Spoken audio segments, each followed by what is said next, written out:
first, when he came to your attention, I guess a year ago, what was it about him, I guess, that attracted you to, thinking that you might want him? Availability. We had no quarterbacks. Right. So, no, that was the first thing. And then, once he was released, and I think I had said, once we didn't get anybody late in that recruiting cycle, I just didn't want to take one just to take one. And I said we would open it back up in April, May, June, and see. So once he got his release and we knew he was going to be on the move, we evaluated him and we liked him. We really did. I mean, he started 11 games as a freshman, 10 or 11 games. So he clearly has that experience built into him now. It's tough to deal in hypotheticals, but if you had gone back, I'm sure you probably at least looked at what he did in high school, before Memphis. Would he have been somebody that caught your eye back then, even before going to Memphis? I mean, did he fit the mold? Yeah, he does. But I mean, the implication there is that we missed. The other staff missed him. I mean, at the end of the day, they have to select their guys. We're selecting ours. But I would like Ryan Williams any year. Right. That's what I was asking. Yeah.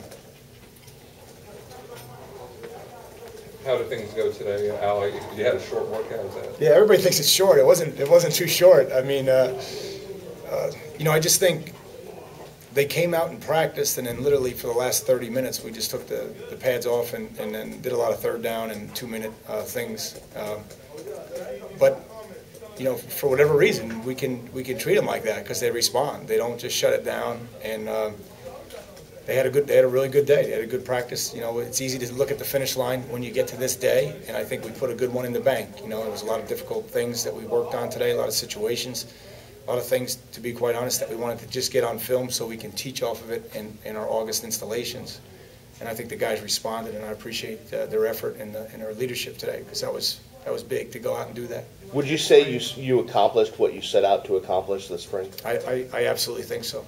I absolutely think so, and I'm excited now, to welcome another, 30 guys to this group and inculcate them, and hopefully our leadership will, make that transition easy for them and set the standard for them, and that those guys will be accountable to that because I think it's really important for our team that those young guys are transitioned quickly. Can you explain what you do after spring ball's over?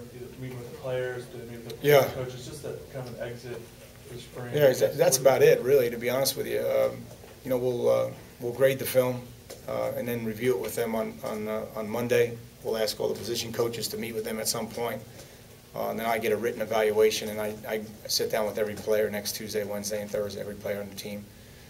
And then once we get through next week, then I'm doing all the alumni functions and things of that nature, and the coaches are on the road, and the coaches will be on the road for the next 5 weeks, right up till Memorial Day weekend. And then workouts, how soon do the work summer? Yeah, I mean they'll continue to lift here up until exams, and then they'll take that week or that 10 days for exams, and then another week home, and then come back and start all over again. So we need to push academically here, so there's no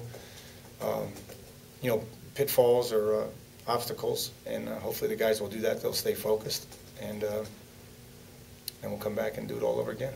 Big recruiting weekend for the spring game, right? Yeah. So what's sort of the plan with the recruits, and how important is this for you to have that? The young men that haven't been here they'll start coming in tomorrow, and we'll give them tours and get to know them a little bit, sit down with their position coach or academic support. And even Saturday morning if they haven't been here, and then we'll have another function at the stadium. We'll show them around, get them around our team and on our field, but it should be a great weekend for us. We're excited to be at Sun Life, to be honest with you. I hope our fan base is. I hope our alums are. I hope our students are. It should be a great opportunity to come out and see us. I wanted to ask you about summer camps. Yeah. Just how important they are now in the recruiting business. And didn't you tell us last year when you first got here that at Temple you ended up getting most of your guys from those? Is that right? Yeah, Temple, I think we were 80% of our signees came for camp. I think last year we were 60% here. That means they were attendees at camp. And as you guys know, qualifying a kid in an athletically in-person workout is there's no surefire threat. There's no surefire way to do it, but it's the most accurate. It mitigates risk more than any other way. So getting kids to camp is important. We keep the price low, to be honest with you, because you know, we want to be able to serve all the kids. We don't want it to be about class. We don't want some kids to be able to learn techniques or fundamentals or what it means to play at the next level, and other kids, maybe inner city kids, can't. So we go with the one-day option. We really want, you know, a lot of the kids, certainly from, you know, Dade and Miami, in the city, to come and see us. And I think it really gives them a good exposure, because we don't coach them any different. We teach the same drills we teach our guys, we teach the kids in camp. And do you find, I know you haven't been around forever, but that summer camps have become more important than they were maybe, I don't know, 10, 15? No, I mean, I think they are. We went from, you know, 270 campers in 2010 to 1,600 in 2011. I mean, that's big. It's good for our brand, and obviously we want to coach a lot of kids that are, you know, some, you know, 6th, 7th, 8th, and then high school kids. So, and it's, George, it's not just the kids that are seniors. I mean, you go out there last year, you look at some kids that are in 8th and 9th grade, and they clearly, you're not going to be a sniper anytime soon, the way you move. But anyway, it's good. It's good. It's good stuff. And last thing on that, have you offered kids scholarship just off their camp performance, or, you know, I'm sure you had an idea of them coming in, but yeah, I don't think you can do that exclusively. I think it's the combination of, you know, like it's like they say the combine is the last piece of the puzzle. You know, for the NFL, it's really the same for us. It's really the last, could be the final piece. I think if someone surprises you, it could be the first piece. It could be the piece that says to you, okay, now let's go back and get his transcript. Let's go back and ask about his character, and then let's follow up with his senior film. So it's either the last piece or the first piece for a lot of kids. This has always been kind of a reunion week, and a lot of guys come back. Just what does that mean to you to have these guys come back? And do you plan on having anyone kind of talk to the team? Or? Yeah, I mean, it's great. You know, we'll have whatever 250 or so guys in our building. Myrna, our assistant who runs it already, showed me the list. It's amazing. Compilation of talent over time. You know, we're in our meeting today, and Michael Irvin's in the back, you know, and, you know, just kind of hiding out in the back of the offensive unit. I mean, and that's a special deal. That's a special place when you have those kind of guys that want to come around and support the program. We had a bunch of those guys out practice today, and it'll be fun. I know they have a big tailgate plan before the game, and trying to get our guys who just left, you know, to get going. They don't even realize they're alumni yet. I keep telling you, you guys are alumni. You have to go to these functions now, so hopefully they'll enjoy it too. Going into Saturday, what exactly are you looking for from your players? Is it leadership, learning the system? What exactly are you going to be looking for there? You know, it's, without being long-winded, it's everything that we're teaching to be able to do it unconsciously. You know, to just be a tough team because that's what you habitually do. To be a finisher because that's what you do. Execute it because you understand it and you know it now.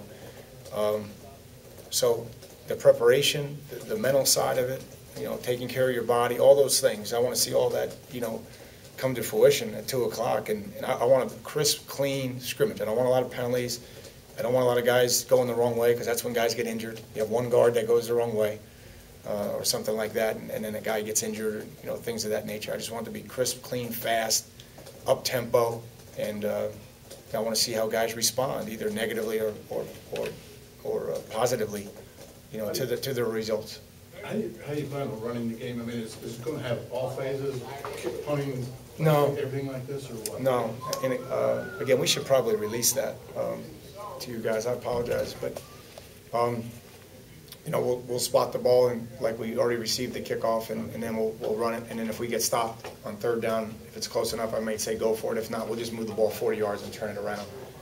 But it'll be orange-green, you know, and it's basically the you know, the 1 offense versus the 1 defense, and the 2 offense versus the 2 defense. But you know, we're very limited at offensive line, as you guys know, so we can't afford to get anybody dinged up there. How many plays are you going to go out? It'll probably end up being around 100, you know, 50 for each group. Again, the TV's going to keep telling us to go, you know, if we don't get enough plays in. So we got to make sure I think we have to make sure we get 2 hours or something. So, but it should be good. Thanks, guys. Thanks.